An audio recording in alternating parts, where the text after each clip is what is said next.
Ray, thank you for taking the time. Since you gave me the book back in October 2021, it took me a long time to read. Sorry. And that's because you cannot go through the book without reflecting on where do things fit with regards to where I am living and other countries that I observe. And then that experience I went through, it was others who also had the same thing, and they asked me, so what does Ray think about where the UAE is doing, or other countries who are neutral and also want to do things to grow. And that led me to the idea of I'm curious, and I'm sure others would like to also hear that, to ask you to run the research on the UAE, Saudi Arabia, Singapore, and Switzerland, which is also been a reference point for a lot of people as the boutique country. So perhaps if you can share where these countries fit in that arc. I know that the world there is the US, there is Europe, and there is China. That covers the whole globe. But there are other countries who are working towards making their countries better. Yes, I think what you're referring to is the fact that there are reasons for health, like a human body, and they're measurable. Like you just mentioned that you had a physical. Yes. And with your physical, you can almost do the checklist and almost know your life expectancy practically. But there are basics, right? And so the basics are few. Do you earn more than you spend? Are you financially stable? Do you have a good income sheet and balance sheet? Do you work well with each other? So that, or is there internal conflict that is disruptive? Are you at risk of an international war, or are you outside of a risk of an international war? These issues are defining issues between countries. But their outcomes go back to basics, such as, most importantly, how do you educate your children? And education, I don't mean just education such as I know my reading, writing, and arithmetic, or I know how to do algorithms or something like that. Education and character development. Does the individual know how to control oneself, to work well with others, civility? Because through those things, good education develops skills, but working well with each other creates both productivity and harmony and makes for a better society. So that produces those finances. Then there are many, many, many, many measures that capture these things. And they're captured in surveys that go across countries, such as attitudes about work. Is work, do you have a mentality where your sense of accomplishment is a joy and that you're going to work hard? Many countries, it's more of a savor life. Work hard, savor life. We all have that work-life balance. Corruption. For example, there are corruption indices between countries that show the different corruption levels. There's a negative 54% correlation between the level of a country's corruption and its growth rate over the next 10 years. So there are those basic elements. And so when you look at countries that succeed well, it's almost like families that succeed well.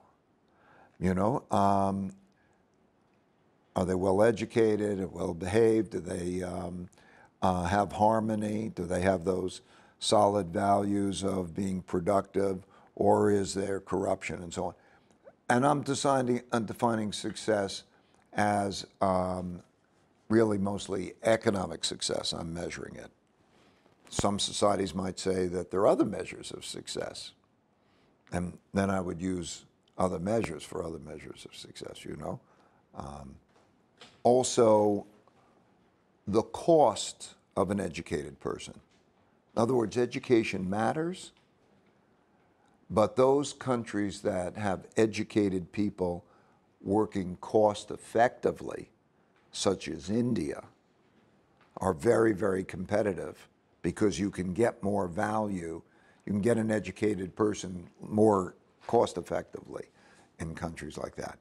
And so when you mention the countries that you referred to, Abu Dhabi, Saudi Arabia, Switzerland, and Singapore, what you're seeing is those qualities being exhibited. Now, in Switzerland and in Singapore, they're not blessed with the same natural resources. But they have, and so the human capital was particularly important. What's happening in Saudi Arabia, and has happened for a long while in the UAE, is the ability to invest well, to have a highly educated, highly civil population that's very clever, well-educated, and then works well together to create the economic miracles. So even though Abu Dhabi has nearly half of its income externally from energy, it has developed a very strong non-energy economy. Saudi Arabia is in the process of transforming itself to invest a lot more internally, particularly with the new leadership. From our previous conversations, once you said something interesting, that if you're rich, you have two paths. You could either say, I'm rich, I'm just going to hang out and have a good fun, I don't need to worry about working. Or you say, I'm rich and I want to improve myself and do more things. And so, to me now, the UAE and Saudi Arabia have taken that path of, yes, we're rich and we want to improve ourselves. That's right. There's a decadence, meaning a decay, when you're just living off of your wealth. That's a classic sign that happens late in a cycle. You lose competitiveness, you lose income, you lose wealth as you're depleting the wealth. It's really the opposite now that's happening in the UAE and in Saudi Arabia. It is invest in human capital development, that make the country greater. So the investments in both of those countries, while they're investing outside the country, they're committing a huge amount of their resources to invest inside the country to create infrastructure and talent development, human capital development. Because the greatest capital is human capital, right? So if you invest in human capital, that will also carry on from one generation to another. The parents teaching the next generation to how to be smart and work hard and accomplish those things. Then you have sustainability. And that's what is really, really happening in both of those countries. And particularly Saudi Arabia has made enormous leaps in that regard. Openness. So, when I go back to history, and I know that in your book you do mention about the Islamic Caliphate system, that the height of that is when they went to spread religion, but they really then they brought in other civilizations. And in fact, the majority of the scientists under that period were actually non-Arabs. And so when you move forward to today, you actually see the openness and other characteristics showing up now in these two countries, that they're opening up, they want people to come, ownership, come and live and share and all of that stuff, which to me it's very much resonates that when you're open and when you meet people, then you get to learn new habits and new ideas. You get to know the best of the thinking in the world. You know, that was why, the reverse of that is why the collapse of China. In other words, in the Qing dynasty, which took it through in around 1840, it was really the richest country in the world, and it was isolated. And they didn't have the benefit of the other ideas, and the foreign powers came in, and because of that, defeated them and they have what they call the 100 years of humiliation, which there was the collapse. It ends in 1949, World War II, and then 1949, then the PRC comes into existence. It's the opposite. Openness to different ideas is what you're referring to. And as those measurements really give a good example. And it's so true what you're saying. I mean, think about the UAE, where 90% of the population is from other places. And you've really created an environment where people from all over have wonderful lives, that they're at home and they feel great about educating their children here. And you have that diversity of thought. So, talent magnet. These places have now become talent magnets. And this is particularly true and valuable at a time when there's great conflict in the world. So if you look at the great powers now, if you look at the United States or you look at China right now, it's much more difficult environments because of some of the reverse sets of circumstances. And also the possibility of, well, there are wars going on between those countries. There's a tech war, there's a trade war, there's a geopolitical influence war, there's an economic and capital war, could be a military war. Those conflicts that are existing between those countries and some of the problems that they're having in the United States, education, internal conflict, financial problems, those types of things create relative advantages for environments such as Singapore, Switzerland to some extent, and what we're seeing here in the areas that you mentioned, the UAE and the region. And so they become the Renaissance states. Like if you look about where were the Renaissances in history, they were the places where there was great trade and education, and they offered a lot of inventiveness and so on. And they were not in the middle of the wars. They almost benefited from the wars.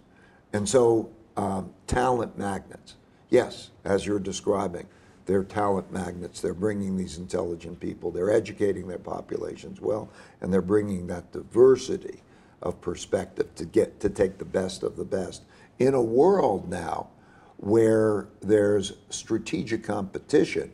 So even the ability to use each other's technologies is limited. Right now, these places have access to different technologies and different ways of thinking, which is a competitive advantage. You mentioned something in the beginning about being civil with each other, which I think, stability, of course, is very important. So here we take it for a given. You don't need to worry about safety if things are organized. So that idea of being civil with each other, obviously every society has its own way of dealing with it. You have a democracy, you have other versions of a democracy that certain societies want to govern themselves. So when you study these different societies throughout history, so the Chinese had their own version of how to be civil with each other. Largely Confucian. Okay. Spain, when it was an empire, it was a monarchy, and that's how they, or even Everybody Portugal. knew how to behave. Yes, everybody knew how to behave, and of course, you know, the U.S. or the U.K. Or Great Britain back then, you had the checks and balances in the system. So I guess, you know, my question is that being civil with each other is an important. Essential. How you do it, it doesn't have to be a one criteria. No, okay. in many ways. Yes, many ways, yes. Okay. As a matter of fact, in Plato, in the Republic, gave the cycles of these different types of systems. And there's a threat to each. And that cycle is something like, the great threat to democracy is anarchy.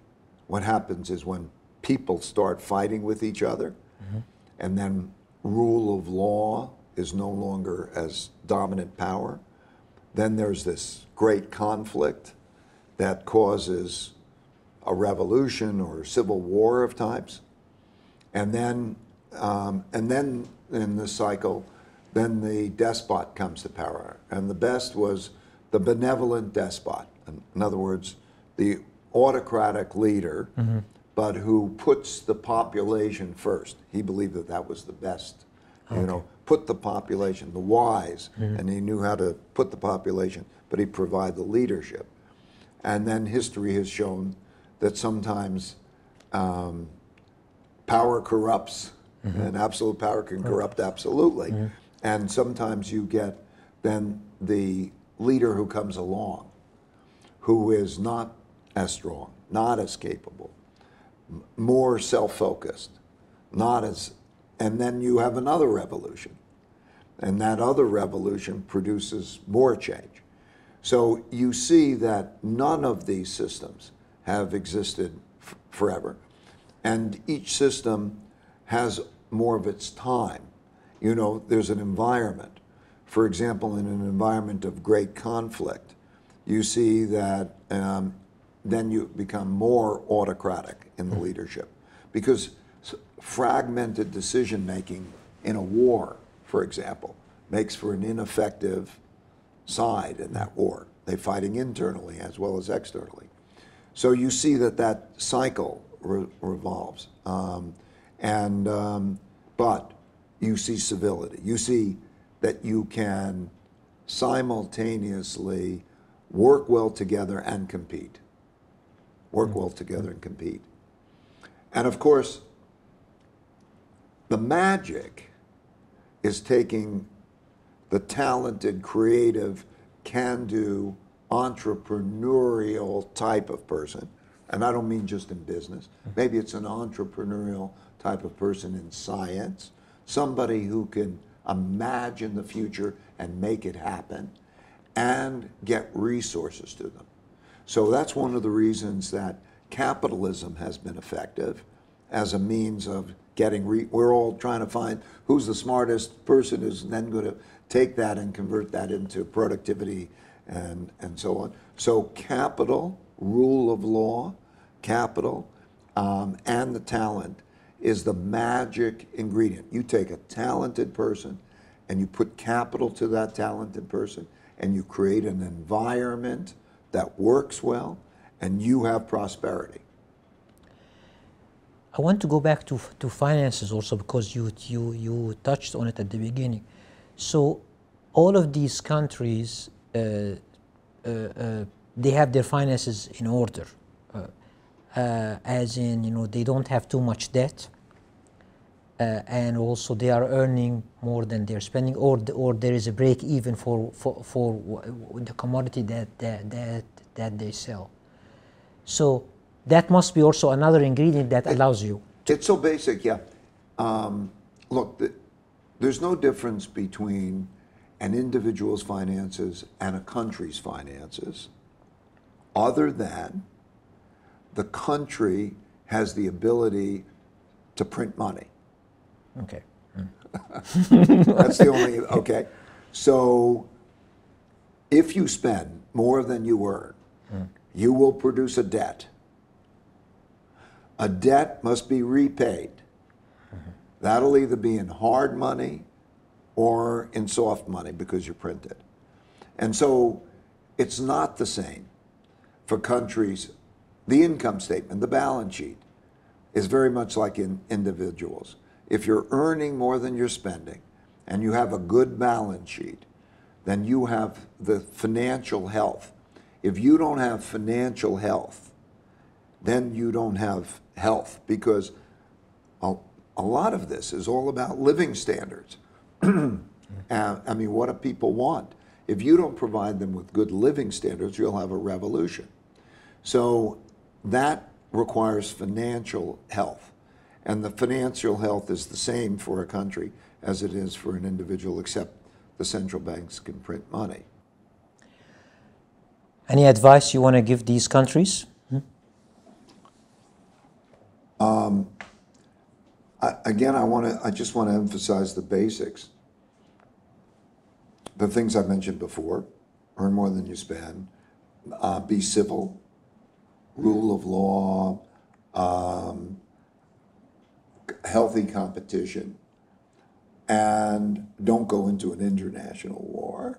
Try to stay out of war. Okay. Educate your population well, the young people all the way through.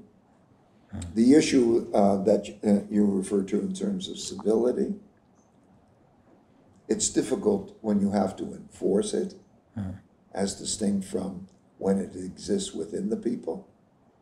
You know, it's not necessarily to have a stronger police force to deal with criminals.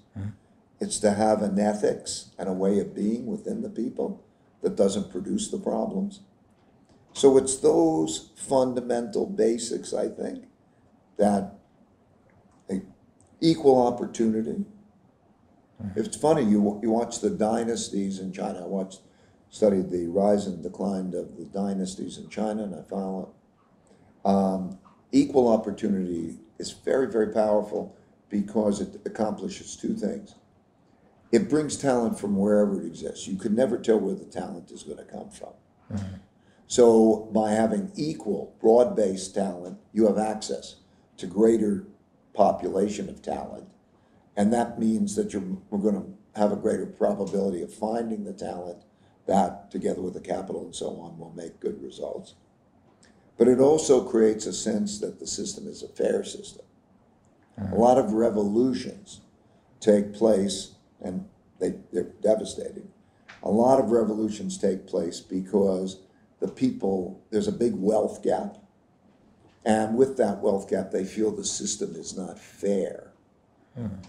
So when they feel the system is not fair, you get the consequences of internal conflict. Win at all costs.